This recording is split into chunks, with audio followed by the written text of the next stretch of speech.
So first of all, I just want to thank Elon for coming. Hungry. Absolutely. You didn't even have dinner, and we didn't even feed you No, properly. sorry to be a bit late. Oh, no. I just came from the Tesla factory in Fremont. Yes. Was something wrong? There's always something wrong. Did you have to at any given point, there's always something wrong. Yes. Because there's just too many things going on.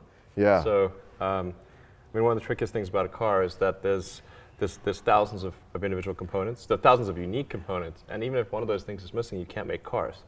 Yes. So, today's fiasco was, I kid you not, we were missing $3 USB cable.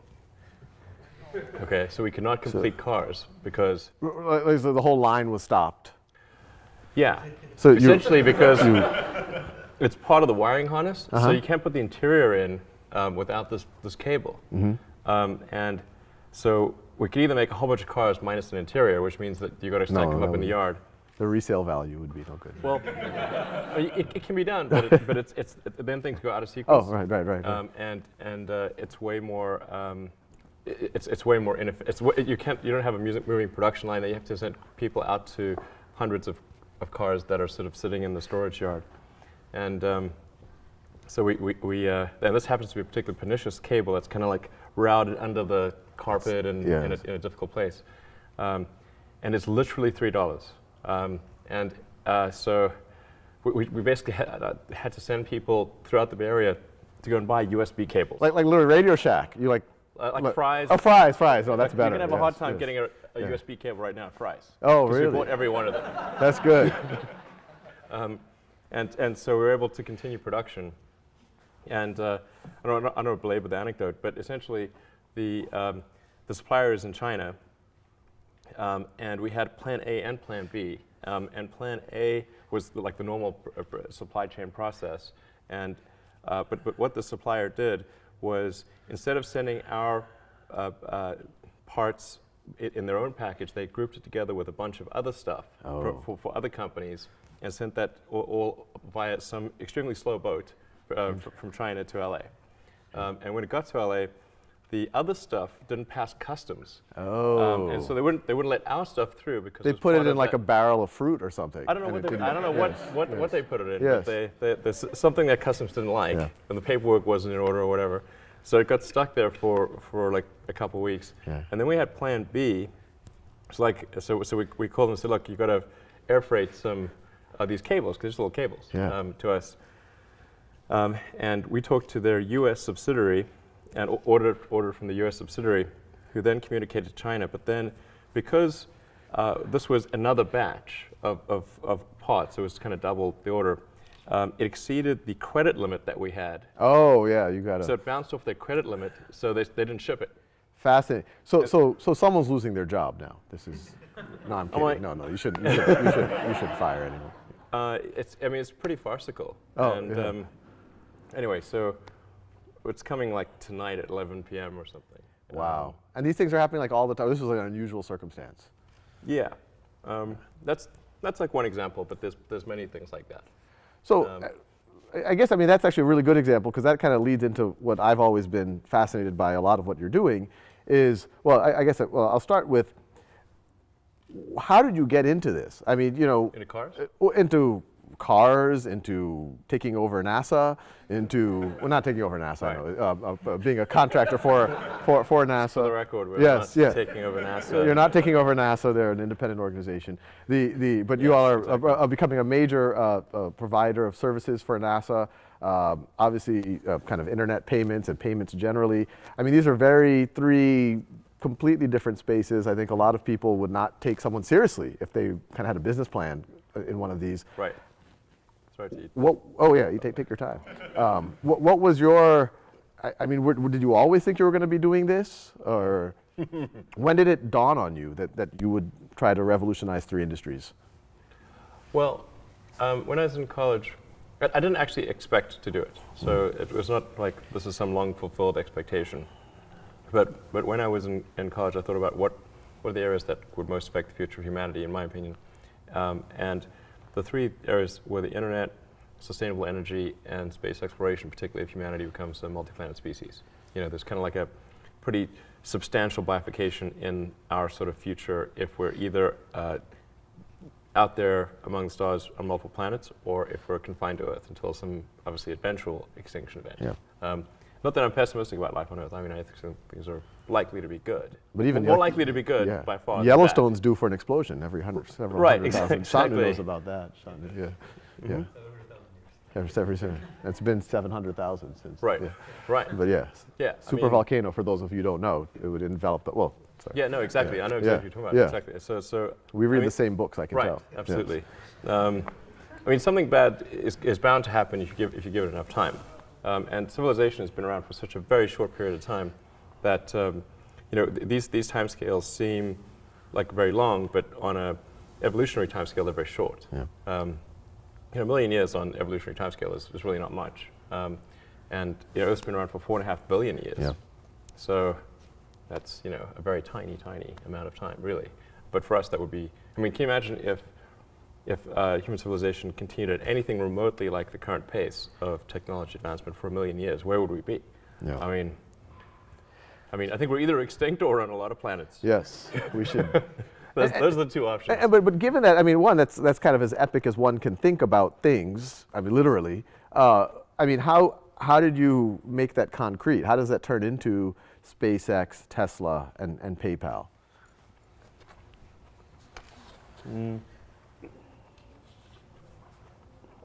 Well, so I thought about these things kind of in the abstract, not from the expectation that I would actually have careers in those arenas, but I wanted to be involved in at least one of them. Mm-hmm.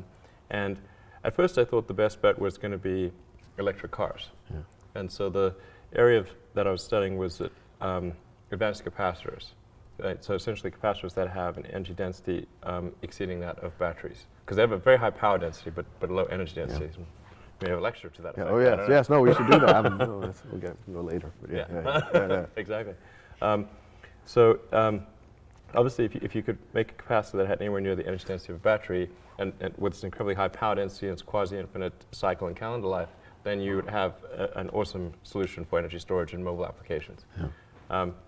So that I was going to sort of work on that and try to leverage the equipment that was developed for advanced chip making and photonics to create ultra-precise capacitors at the molecular level. And this is when you were going to go into grad school? Yeah, you had a brief stint at Stanford. That's right. At a PhD in applied physics? Applied physics, material science. Right. This is what you were, so even then you were thinking of kind of trying to do something in the space. Well, actually this was to work on energy storage solutions for electric cars. Yeah. And I'd actually worked at a company in Silicon Valley called Pinnacle Research, which did advanced capacitors.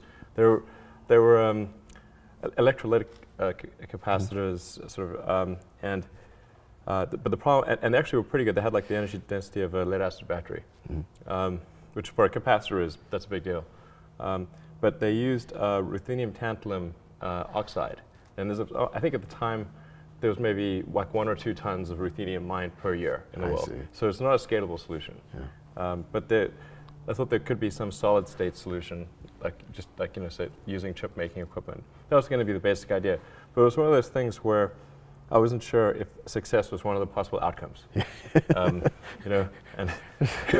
it's difficult to bound that problem exactly and say, okay. So you're saying I felt like this was a destined failure, is another way to parse that sentence. But anyway, sorry. No, I didn't think it would fail, but I wasn't sure that success was a possibility. Okay, yes. And generally,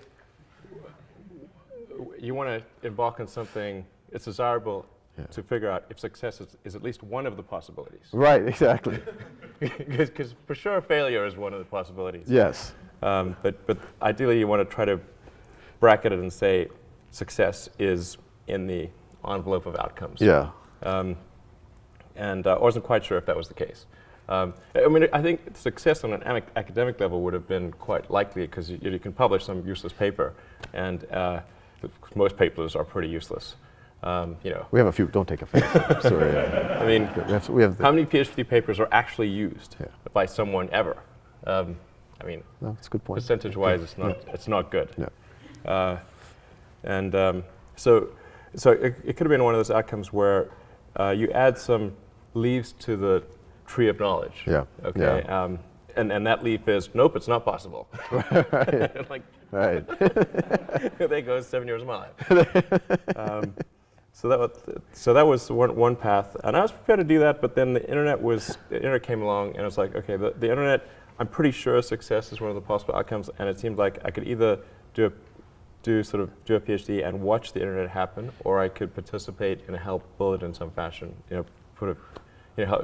Like I just couldn't stand the idea of watching it happen. Yeah, yeah. So so I decided to put things on hold and start an internet company. And that was kind of we worked on internet, like publishing software, maps and directions, Yellow Pages, kind of things. Yeah. And we had as investors and customers the media companies, so like New York Times Company, Knight Ridder, Hearst. And this was just at the early stages. I mean, this was like late 95. 95. Oh, so it's really early stages. That's really out the gate. Yeah, yeah, absolutely. Yeah. And so then the reason we worked with the media companies is because we knew they had money. Like there was no advertising money in 95. Right. In fact, the idea of advertising the internet seemed like a ridiculous thing to people. Obviously not so ridiculous anymore, but at the time it seemed like a very unlikely proposition. And a lot of the media companies weren't even sure that they should be online. Right. Like what's the point of that? Yeah. And did y'all think that PayPal was just going to be a simple little internet way to, or do you think it was going to turn into the major kind of transaction processing engine that it is right now? I didn't expect PayPal's growth rate to be what it was. Yeah. So, and that actually created major problems. So we started PayPal on University Avenue. Oh. Yeah. After the first month or so of the website being active, we had 100,000 customers. Really? Wow, I didn't realize it was. Yeah, it was nutty. Oh, wow. And how did it start? How did people just even know to use it? And I mean, obviously, both buyer and seller have to be involved. Yeah. Well, we started off first by offering people $20 if they opened an account, and $20 if they referred anyone. Oh. And then we dropped it to $10, and then we dropped it to $5. As the network got bigger and bigger, the value of the network itself exceeded any sort of carrot that we could offer. So how much money did y'all spend with that kind of $5, $10, $20 incentive to get that critical mass going? That was a fair amount. I think it was probably $60 or $70 million. Oh, wow, okay, so it was a substantial. Yeah, okay, so we're not talking peanuts here. Yeah, this is. Yeah, it depends on your relative scale. Yeah,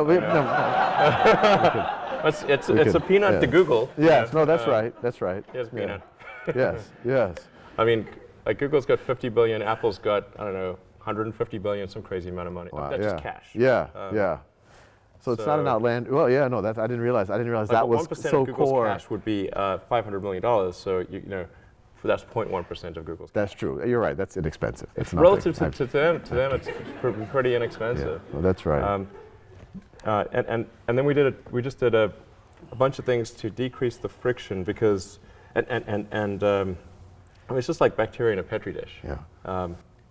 So what you want to do is try to have one customer generate like 2 customers. Yeah. Okay, or something like that, maybe 3 customers ideally.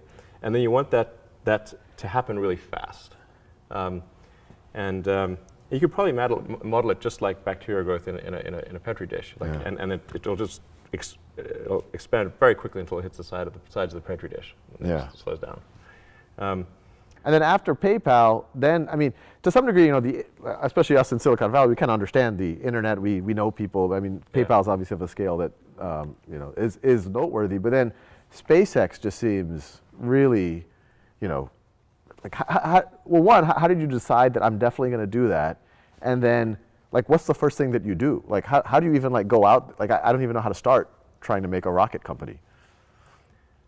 Well, neither did I really. And in fact, the first 3 launches failed, so it's not as though it was like, spot on. It's like, did not hit the bullseye.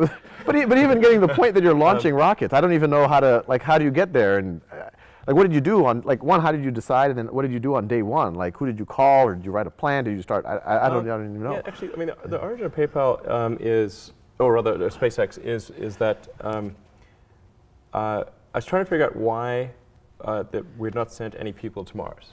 Because the obvious next step after Apollo was to send people to Mars. So, but what in fact happened was that we sent a few people to the moon, and then we didn't send anyone after that to the moon or Mars or anything.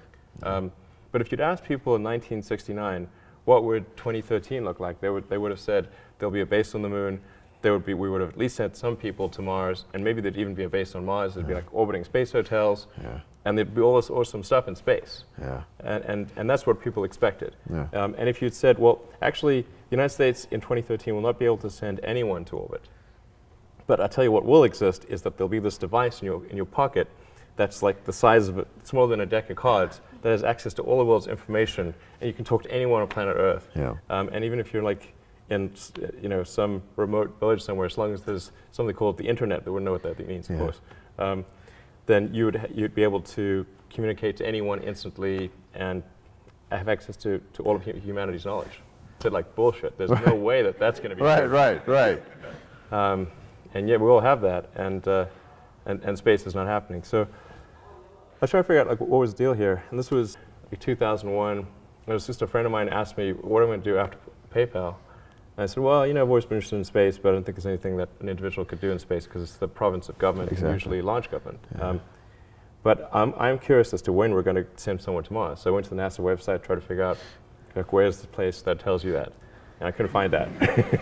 So I thought, well, like, either I'm like bad at looking at the website, or they have a terrible website, because surely there must be a date. That should be a big date, Yeah, it should be like, this should be on the front page. And then I discovered actually that NASA had no plans to send people to Mars, or even really back to the moon. So this was really disappointing. I thought, well, maybe this is a question of national will. Like, do we need to get people excited about space again? And try to get NASA a bigger budget, and then we would send people to Mars. And so I started researching the area, becoming more familiar with space, reading lots of books, and came up with this idea to do something called Mars Oasis, which was to send a small greenhouse with seeds and dehydrated gel. Upon landing, you hydrate the gel. You have green plants on a red background.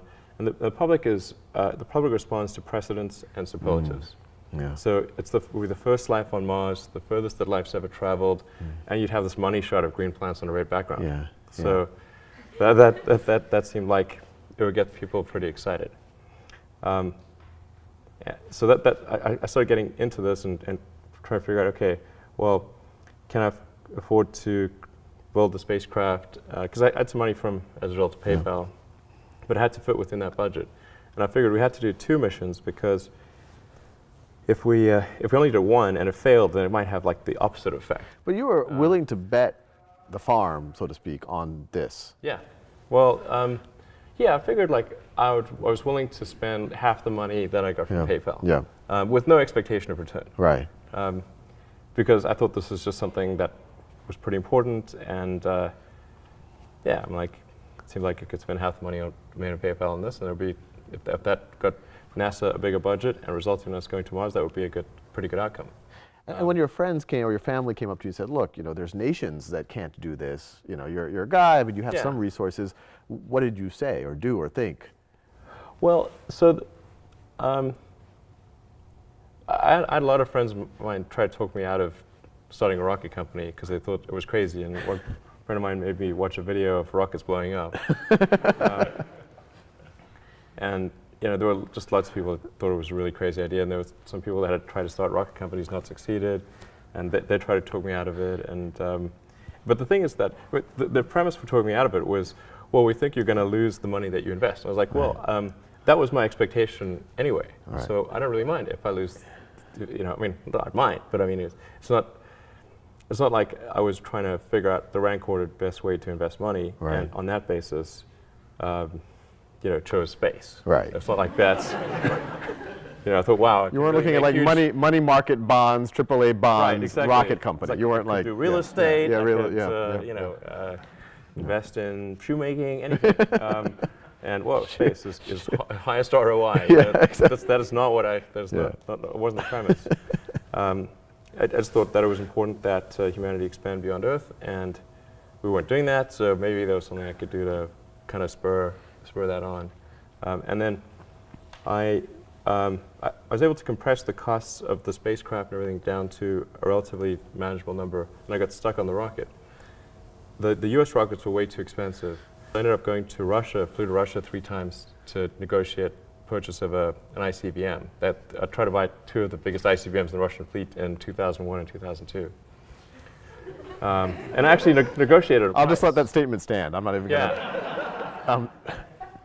I mean, that's. Well, actually, I have to. Like, who did you call? Like no, I mean, you open the yellow pages. Yeah, go to I'm in the market. ICBMs. Like, I mean, how does this? I mean, I don't want to get too much in the way, but I am curious. This is one particular thing. You decided at some point you need to buy an ICBM. Yeah. Well, actually, at first I tried to buy just a normal launch vehicle that they used to launch satellites. But Right. those were too expensive. I see. I see. The Boeing Delta II would have cost $65 million each, and so 2 would have been 130, and then I was like, whoa, okay, that breaks my budget right there. Yeah. And I tried to negotiate with them, and that was not. How much does an ICBM go for? I'm curious. What's the market rate for one of those? Well, this was right after the fall. It might have gone up. Yeah, it's gone up a lot since then. Right. But in 2001, it would have been about $10 million each so 2 would have been 20, and then I thought I could get the rest of the mission down to also around 10 per. So we'd have a dual mission with like 2 identical launches, 2 identical spacecraft, and for like roughly $40 million, and so I thought that, okay, I can do that. But you must have had some rocket scientists advising you at this point. I mean, this sounds like you were serious. I mean, you were. Yeah, engaged a bunch of sort of consultants. Right. And I kind of started to get familiar with the space industry. But then after the 3rd trip to Russia, I came to realize that I was actually wrong about that on my first premise, that there was a lack of will. In fact, I think that there's a tremendous amount of will in the United States for space exploration. Because the United States is essentially a nation of explorers. Right. I mean, it's a distillation of the human spirit of exploration. So of course, it was quite silly of me to think that people lack motivation. But what people don't want to think is that, okay, sending people to Mars is going to be so expensive that they'll have to give up like healthcare or something. Right. They're not going to do that. So it's got to be.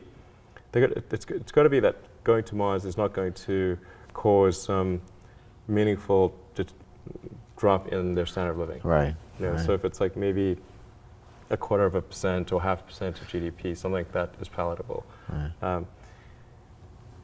Anyway, so I thought, okay, it's not really going to maybe matter that much if I do this mission, because what really matters is having a way. So I was wrong. I thought there wasn't enough will, but there actually was plenty of will if people thought there was a way. So then I said, okay, well, I need to work on the way. Yeah. How hard is it really to make a rocket? Historically, all rockets have been expensive. So therefore, in the future, all rockets will be expensive. But actually, that's not true. If you say, what is a rocket made of? And say, okay, it's made of aluminum, titanium, some copper, carbon fiber, if you want to go that direction.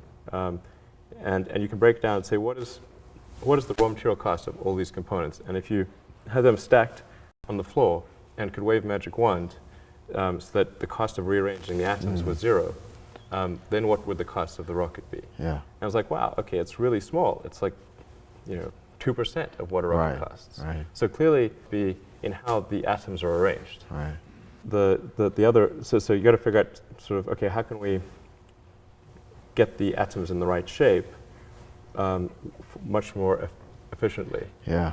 And so I had a series of meetings on Saturdays with people some of whom were still working at the big aerospace companies, just to try to figure out, is there some catch here that I'm not appreciating? And I couldn't figure out. There didn't seem to be any catch, so started SpaceX. And you ended up building. I mean, you had some failures, but obviously some huge successes. What was the cost that you were able to build this rocket for relative to what they were being built for before? So let's see. For the Falcon 1, which was the first rocket we built, and the first 3 flights did not make it. In fact, I mean, we got sort of progressively further, but like the first rocket came and landed maybe a couple hundred yards away from the launch site, and tiny fragments. Anyway, that rocket ended up costing around $6 million. Wow. Compared to other rockets in that class, which were about, say, $25 million. Wow, so significant. Yeah, like a quarter. Wow, wow. But there's an even better step beyond that, which is to make rockets reusable. Yeah. So right now, that is around what our comparison price is, excluding the refurbished ICBMs. Yeah. So if you say building a rocket from new, how does the SpaceX rocket compare to a rocket from Boeing or Lockheed? It's about a quarter of the price. However, if we make it reusable, then it can be 2 orders of magnitude cheaper. 2 orders of magnitude cheaper, well, 1/100th the price. That's right. I mean, and I've For seen you.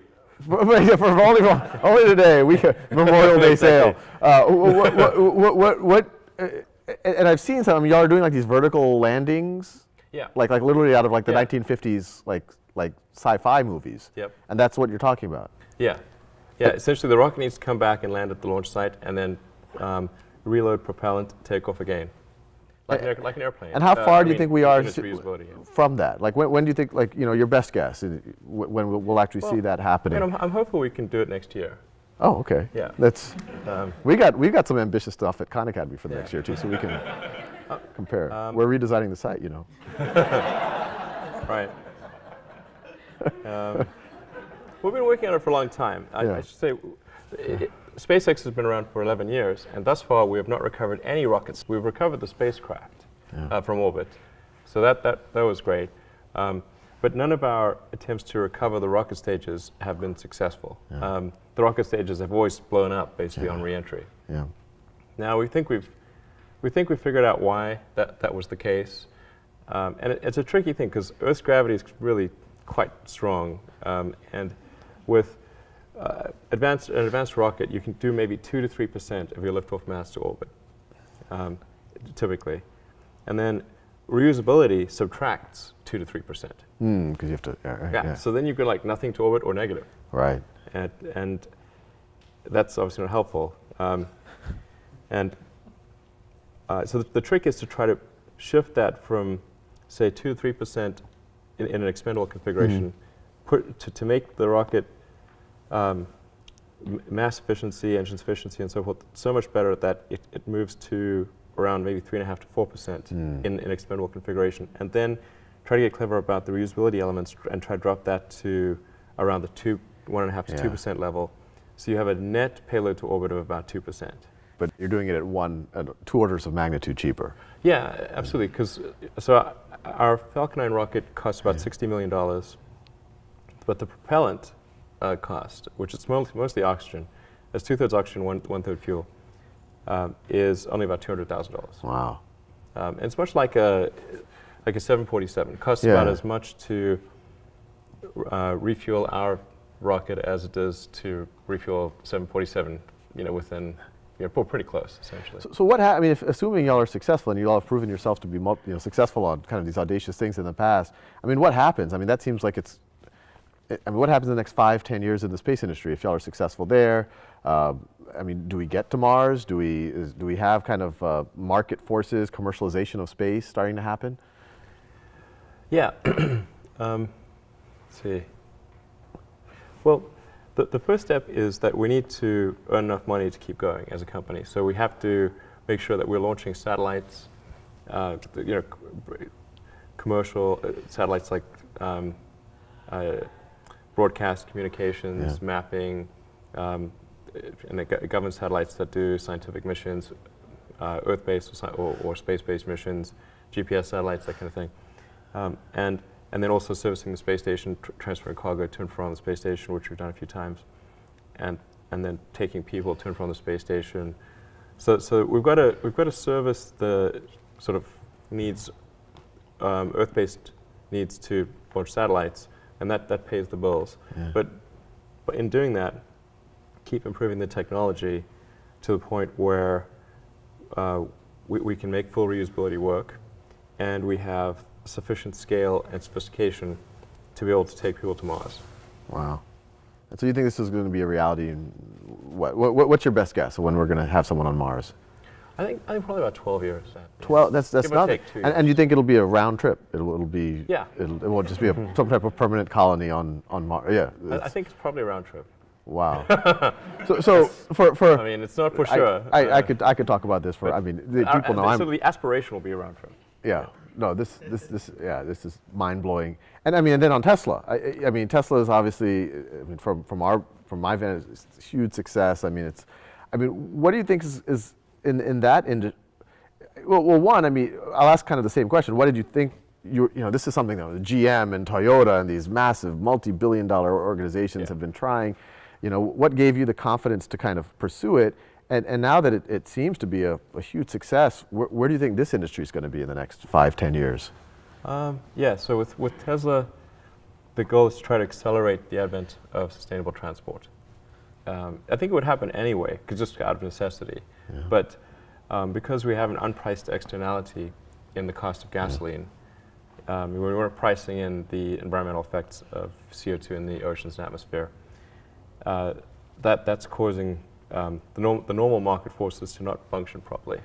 And so the goal of Tesla is to try to act as a catalyst to accelerate those sort of normal forces, the normal sort of market reaction that would occur. We're trying to have a catalytic effect on that. Yeah. And try to make it happen, I don't know, maybe 10 years sooner than it would otherwise occur. Yeah. That's the goal of Tesla. So that's the reason we're making electric cars and not any other kind of car. And we also supply powertrains to Toyota and to Mercedes and maybe to other car companies in the future to accelerate their production of electric vehicles. So that's the sort of goal there. And so far it's working out pretty well. I mean, I just saw a news report earlier today that y'all are sold more Model S's than y'all are leading that segment of the industry, that the Mercedes S-Class, the BMW 7 Series, or the Lexus LS 400 or whatever it is. Yeah, actually that seems to be the case. And it's, I didn't realize they sold so few cars in that segment. That's because we don't sell that many cars. Right, we sell right. 5,000 a quarter. 20,000. Well, out here they seem like every. Yeah, I mean, this is our home. Yeah. It's our home team, So it's we better sell that in the Bay Area. Yeah. We're like, no, but that's and well, I mean, it's a similar thing. I mean, how did you start? What gave you the confidence? And I mean, do you see yourselves? I mean, as kind of a major automotive mainstream brand in 5-10 years, all the way down to kind of the competing with the Honda Accords and Civics. Yeah, I mean, our goal is not it's not sort of to become a big brand or to compete with Honda Civics, but rather to advance the cause of electric vehicles. So we're just going to keep making more and more electric cars and driving the price point down until the industry is very firmly electric. Like maybe half of all cars made are electric or something like that. Which is not to say that we expect to make half of all cars. We want to just have that catalytic effect until at least that occurs. And I think at the point at which there's, we're approaching half of all new cars made are electric, then I think I would consider that to be kind of the victory condition. Wow. So the faster we can bring that day, the better. Wow. When would be your guess when that happens? Well, I made a bet with someone about 3 years ago that it would be sooner than 20 years. So it's 17 years from now. But that's, I think, that's conservative. I think it's probably, maybe 13 or 14 years, something like that. Right about the time. It's going to happen right when we're going to Mars. It'll be exciting times. Yeah. This will be true. It just could. Yeah. Exactly. As I was thinking about that, it was like, those time frames are kind of coincident. Yeah. I mean, the nature of new technology adoption is it tends to follow an S-curve. So what usually happens is people underpredict it in the beginning because people tend to extrapolate on a straight line, and then they'll overpredict it kind of at the midpoint, and because there's late adopters, and then it'll actually take longer than people think at the midpoint, but much shorter than people think at the beginning. Yeah. But I'm pretty excited about how things are going. It's in fact, I think I think that the pace of technology improvement is in energy storage, electric energy storage is really moving faster than anyone thinks. Wow. And I got one more. What are we doing on time? Where's Esther? 9 o'clock. So how much time do you have? I want to make sure people. Well, I guess maybe another 15 minutes. Oh, okay. So I'll finish with one last question, then we'll open it up. I mean, what advice do you have for us at Khan Academy? I mean, you guys seem to be doing really great. So yeah. I was wondering if you had advice for me. Oh no, well. Cool. Yeah, I mean, it seems like you're doing an amazing job of really super leveraged. You know, I mean, obviously a small team, and you're having a dramatic effect on. Yeah, half these people don't even work here. They're just like, so like it's even, yeah. Right. So it's I think very impressive thing you're doing to spread knowledge and understanding, you know, throughout the world. The universe soon. Throughout the universe, if you hold up your end of the bargain. Yeah. I mean, it's actually kind of funny. You know, if you think of like what is education, like you're basically downloading data and algorithms into your brain, and it's actually amazingly bad in conventional education because like it shouldn't be like this huge chore. So you're making it way better. But I mean, I think a lot of the things that I would say you've probably heard 100 times, and in fact are if not doing. Like the more you can gamify the process of learning, the better. Like for my kids, I do not have to encourage them to play video games. Yeah. Okay, Yeah. I have to like pry them from their hands, like crack. Yes. It's like drop that crack needle. Yeah. You have that problem at your house too. Yeah, Yes. exactly. The crack is addictive. So it's it's to the degree that you can make somehow learning like a game, then it's better. And I think unfortunately, like a lot of education is very vaudevillian. You've got someone standing up there kind of lecturing at people, and they've done the same lecture 20 years in a row, and they're not very excited about it. And that lack of enthusiasm, is conveyed to the students. They're not very excited about it. They don't know why they're there. Like, why are we learning this stuff? We don't even know why. In fact, I think a lot of things people learn, probably there's no point in learning them. Because they never use them in the future. Because who's going to launch a rocket into space? I mean, that's just like, yeah, exactly. That never happens. Well, you have to say, like, people, I think, don't stand back and say, well, why are we teaching people these things? And we should tell them probably why we're teaching these things. Because a lot of kids are just in school kind of puzzled as to why they're there. And I think if you can explain the why of things, then that makes a huge difference to people's motivation. Then they understand purpose. So I think that's pretty important, and just make it entertaining. But I think just in general, like conventional education should be massively overhauled, and I'm sure you very much agree with that. But yeah, I mean, the analogy that I sometimes use is like, have you seen like Batman, like the Chris Nolan movie, like the recent one, and it's pretty freaking awesome, right? And you've got incredible special effects, great script, multiple takes, amazing actors, and great sound, and it's very engaging. But if you were to instead say, okay, even if you had the same script, so at least it's the same script, and you said, okay, now that script, instead of having movies, we're going to have that script performed by the local town troupe. Right.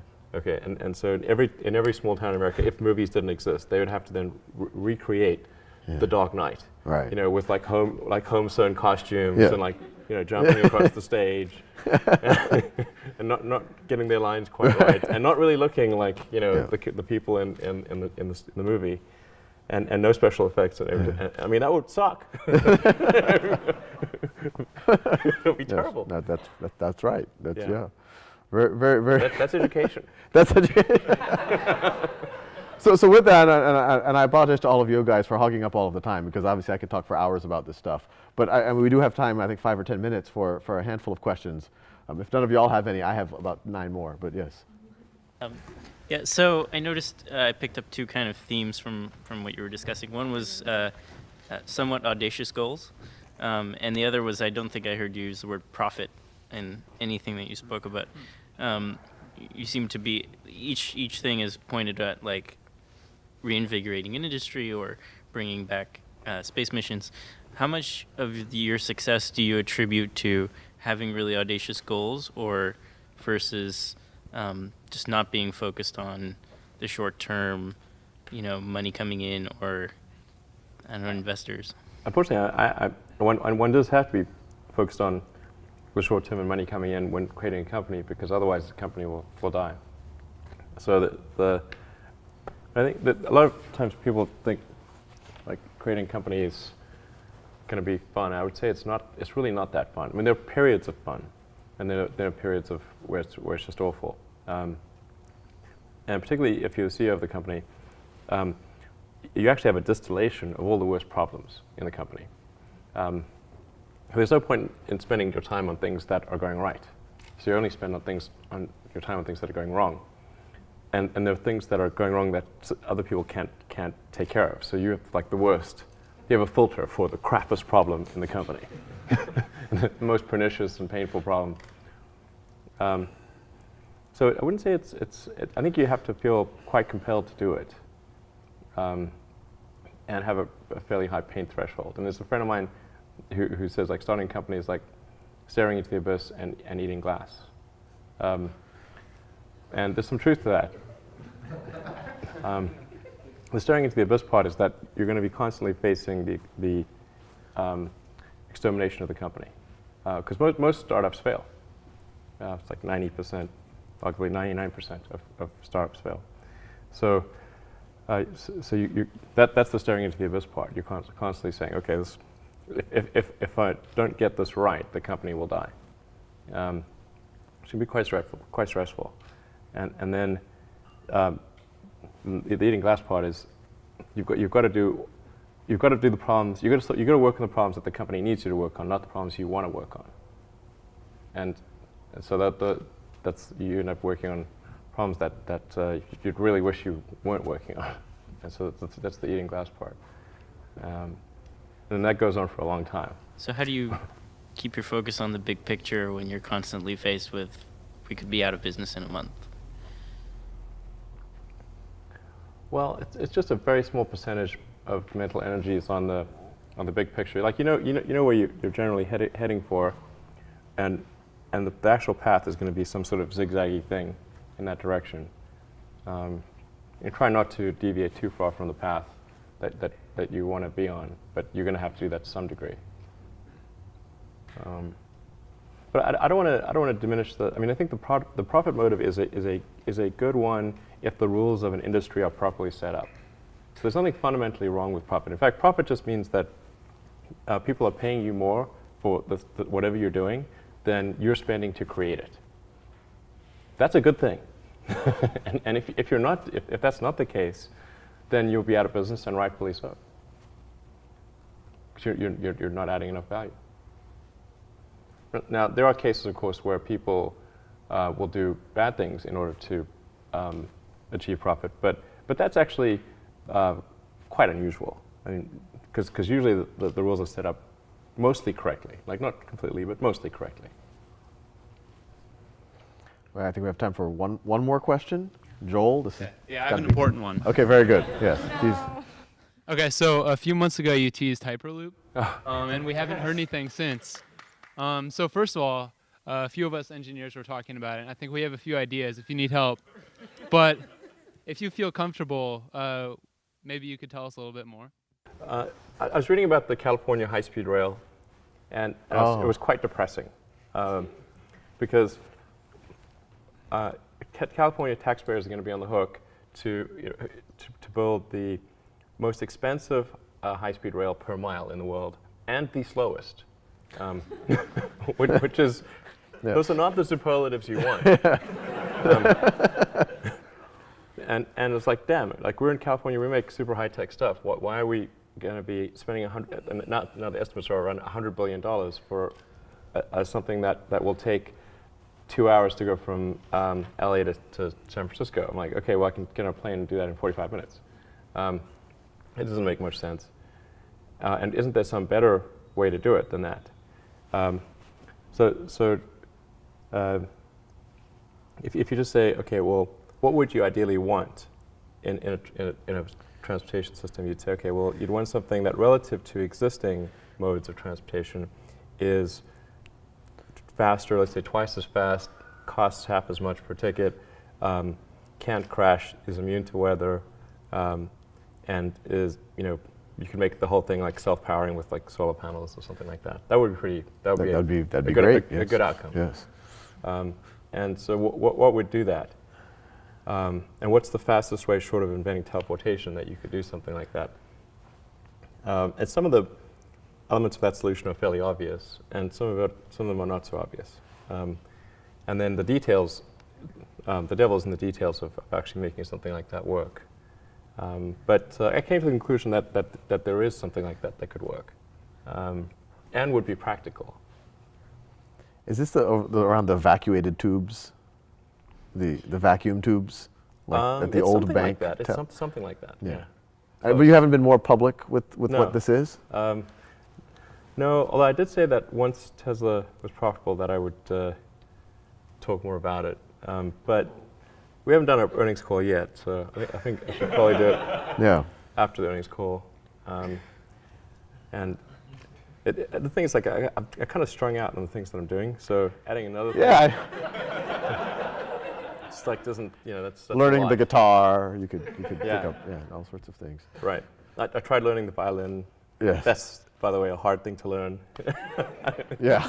I mean, launching rockets, electric cars, Yeah. revolutionizing transportation. Yeah, that's easy. I cannot play the violin at all. Very horrible.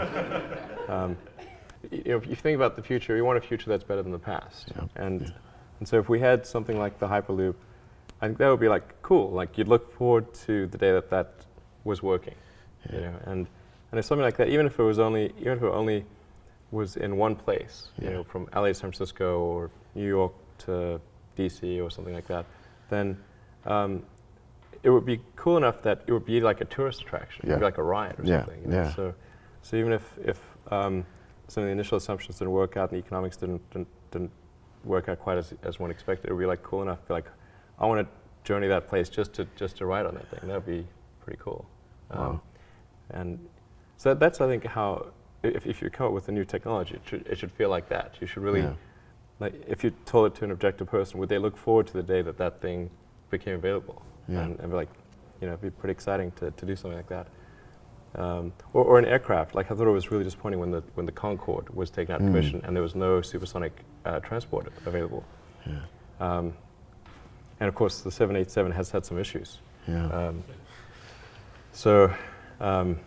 But the thing is, the 787, even in the best case scenario, is only a slightly better version of the 777. Yeah.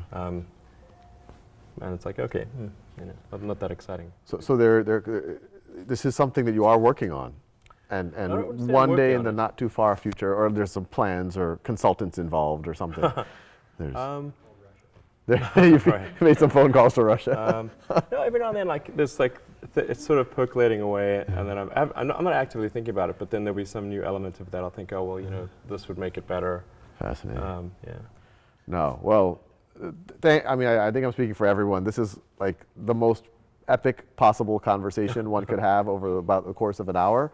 And I think all of us would love to chat with you for hours on end, but thank you so much. I mean, I know you have a lot of free time, so it probably wasn't that big of a deal for you to come here. But yeah, it was a huge honor, and I think it's inspired all of us to go out and change the world and the universe. Cool. Thank you very much. Yeah.